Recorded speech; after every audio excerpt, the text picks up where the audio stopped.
మన ఇండియాలో ఉండే పార్సీలు ఇరాన్ నుంచి వచ్చిన జొరాస్ట్రియన్స్. ఎస్. ఓకే.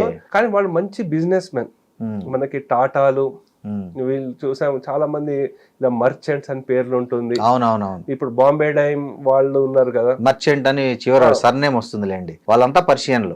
వాళ్ళందరూ ఏంటంటే మనకు చూసుకుంటే భౌగోళికంగా ఇరాన్ నుంచి ముంబైకి లేకపోతే వెస్ట్ సైడ్ ఆఫ్ మన కంట్రీకి రావడానికి చాలా ఈజీ, ఎక్కువ డిస్టెన్స్ కూడా ఇక్కడికి వచ్చేసిన వాళ్ళు అనమాట. అయితే అవి చూసుకుంటే వాళ్ళు ఇక్కడ స్థిరపడి మంచిగా ఎస్టాబ్లిష్ చేసుకుని బిజినెస్ అన్ని సెటప్ చేసి, మొన్నటి వరకు ముంబై మున్సిపల్ ఎలక్షన్లు అన్నారు. ఫస్ట్ ఇనీషియల్ ఒక మనకు స్వాతంత్రం వచ్చిన తర్వాత లేకపోతే దానికంటే ఒక 10 సంవత్సరాల ముందు నుంచి వాళ్ళే ఎక్కువ కంట్రోల్ చేసేది ముంబై మున్సిపల్ ని, కౌన్సిల్ ని. ఎవరు? పార్సీలు.